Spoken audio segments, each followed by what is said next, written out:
Hello viewers, আসসালামু আলাইকুম। আমার আরেকটি ভিডিওতে আপনাদের সবাইকে স্বাগত জানাচ্ছি। তো আজকের ভিডিওতে কিন্তু আমি হোয়াইট সস নুডলস কীভাবে তৈরি করতে হয় সেই রেসিপিটা নিয়ে এসেছি।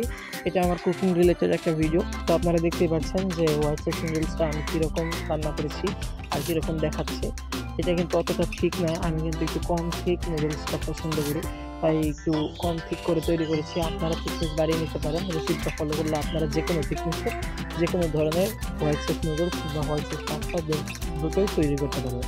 তো রেসিপিটি শুরু করা যাক, সাথেই থাকুন। তো এই রেসিপিটি তৈরি করার জন্য আমি প্রথমে 2 প্যাকেট ম্যাগি সিদ্ধ করে নিচ্ছি। আর এখানে কিন্তু এই রেসিপিটাতে ম্যাগির মশলাটা ব্যবহার করা যাবে না, যে মশলাটা আছে সেটা রেখে দিতে হবে। সেটা অন্য কোথাও আপনারা ব্যবহার করতে পারেন, কিন্তু এই ক্ষেত্রে এই মশলাটা ব্যবহার করা যাবে না। এক্ষেত্রে একদম শুধু সাদা নুডলসটা ব্যবহার করতে হবে। আমি কিন্তু হোয়াইট সস পাস্তাও তৈরি করেছি, এই নিয়ে একটা শর্ট ভিডিও আমার চ্যানেলে আছে। আমি কিন্তু শুধু নুডলসের ভিডিওটা আপনাদেরকে দিচ্ছি, পরে যদি কোনো সময় পাস্তাটা তৈরি করি সেটাও আপনাদের সঙ্গে শেয়ার করব। তো নুডলসটা সিদ্ধ হয়ে গেছে, আমি কিন্তু এটাকে তুলে নেব একটা বাটিতে। আর আপনারা কিন্তু যদি নুডলসটাকে একদম ডাইরেক্ট রান্না করতে চান তাহলেও পারেন, সেক্ষেত্রে থিকনেসটা একটু বেশি হবে এর গ্রেভিটার। আমি কিন্তু গ্রেভিটার থিকনেস কমিয়ে আনতে চেয়েছি, তাই আমি এটাকে আগে সিদ্ধ করে জল ঝরিয়ে নিচ্ছি। হোয়াইট সস পাস্তা কিন্তু একই নিয়মে তৈরি করা হয়, শুধু এই পাস্তাটা একটু বেশিক্ষণ ধরে সিদ্ধ করতে হয় যাতে আর একটু নরম হয়। তো দেখতে পাচ্ছেন আমি এখন একটা প্যান নিয়ে নিয়েছি, এই প্যানের মধ্যে একটু তেল দিয়ে দিয়েছি। এই ক্ষেত্রে আপনারা বাটার কিংবা ঘিও দিতে পারতেন। আমি কিন্তু ঘি ছিল বাসায়, কিন্তু দেবো বলে আর মনে নেই, পরে তেল দিয়ে কাজটা করে ফেলেছি। পরে মনে পড়েছে যে ঘি ছিল তো ঘরে। তো আমি কিন্তু একটা ডিম দিয়ে দিয়েছি, ডিমটাকে এখন আমি ভুজিয়া করে নেবো ভালো করে। আর আমার প্যানটা কিন্তু একটু সমস্যা করে, একটু পুরোনো, তাই ভুজিয়া করতে একটু সমস্যা হয়েছে। আপনারা ভালো প্যান ইউজ করলে ভালো রকম রেজাল্ট পাবেন, আর কড়াইতে করলে আরও ভালো হয়। তা আমি কিন্তু ধরার সুবিধার্থে প্যানটাই নিয়েছি। আর এই প্যানটা একটু বড় হয়, এতে জায়গা বেশি, কাজ করতে সুবিধা, তাই আমি নতুন প্যানটা নিয়ে নিই, পুরোনোটাই নিয়েছি। তো ডিমগুলোকে ভালো করে ভুজিয়া করে কিন্তু আমি তুলে নেব।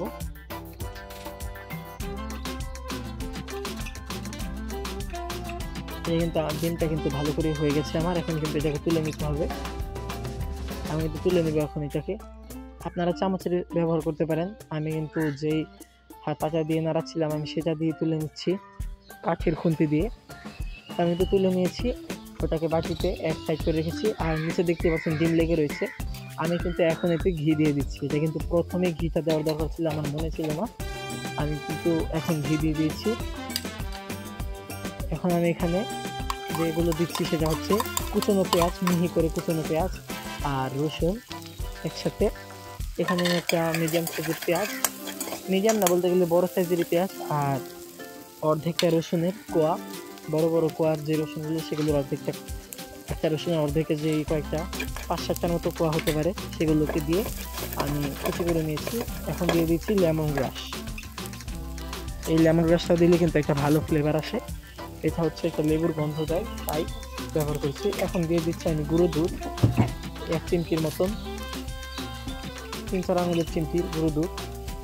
আর দিয়ে দিয়েছি লবণ, প্রথমে লবণটা দিয়েছি তারপর গুঁড়ো দুধ দিয়েছি, আমি বলায় একটু মিস্টেক করেছিলাম। সাথে একটু চিনিও দিয়ে দিয়েছি, চিনিটা 1/2 চামচের মতন দিবেন।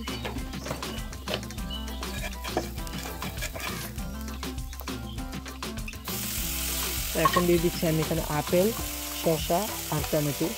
এই ক্ষেত্রে আপনারা নিজেদের পছন্দ অনুযায়ী সবজি ব্যবহার করতে পারেন, গাজর ব্যবহার করতে পারেন, তারপর ব্যবহার করতে পারেন আপনারা ক্যাপসিকাম, মটরশুঁটি। আসলে যখন ক্যাপসিকাম, মটরশুঁটি, গাজর এগুলো আমার ঘরে ছিল, তখন আমি এই রেসিপিটা করার কথা চিন্তাই হয়নি। কয়েকবার খেয়েছি তৈরি করে, কিন্তু আসলে ভিডিও যে করে এটা পাবলিশ করতে পারি, আপনাদের সঙ্গে শেয়ার করতে পারি, সেটা আমার মাথায় কাজ করিনি।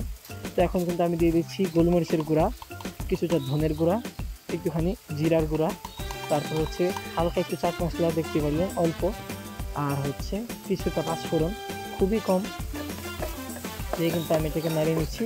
খুবই অল্প পরিমাণে মশলা ব্যবহার করতে হবে, তাও খুবই কম, যাতে একদম সাদা সাদা লাগে জিনিসটা দেখতে। আর শুধু গোলমরিচ দিয়ে জিনিসটা করা যায়, আমি একটু চটপটা বানানোর জন্য এতে বিভিন্ন ধরনের মশলা অ্যাড করেছি। আর এখন দিয়ে দিচ্ছি ভুজিয়া করে রাখা ডিমটা। এখন কিন্তু পুরোটাকে ভালো করে আমি রান্না করে নেব।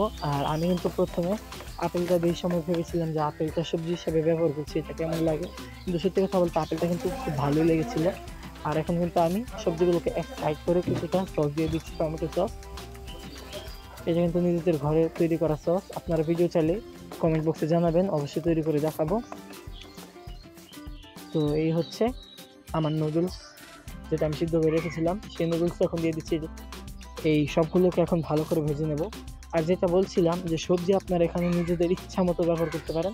আমার ঘরে ছিল কেবল শসা আর টমেটো, হঠাৎ করে মনে পড়লো যে রেসিপিটা করবো, ভিডিও করি, তাহলে আমি এটা দিয়ে করে দিলাম, আপনারা কিছু মনে করবেন না। আর এখন দেখতে পাচ্ছেন এখানে অরিগেনো পাতা, এটা আমার গাছের অরিগেনো পাতা, এটা আমি কুচি করে বড় বড় করে কুচি করে নিয়েছি, কারণ এটা আমার সবজির মতো কাজ করবে আর সেন্টেরও কাজ করবে, দুটোই। সাথে আছে ধনেপাতা এবং কাঁচা লঙ্কা কুচি, সবগুলো আমি একসাথে দিয়ে এখন ভালো করে মিক্স করে নেব। এই অরিগেনোটা কিন্তু একটা খুব সুন্দর ফ্লেভার আনে, যারা আপনারা অরিগেনো খেয়েছেন তারা জানে। আর পিৎজা তৈরি করতে গেলে কিন্তু অরিগেনো মাস্ট বি লাগে। আর আমি কিন্তু একটা অরিগেনো গাছ বাড়িতে রেখেছি, গাছটা থেকে আমি খাই। এখন কিন্তু আমি এখানে দিয়ে দিচ্ছি 1 কাপ পরিমাণ দুধ দিয়ে এটাকে ভালোভাবে ফুটিয়ে নেব।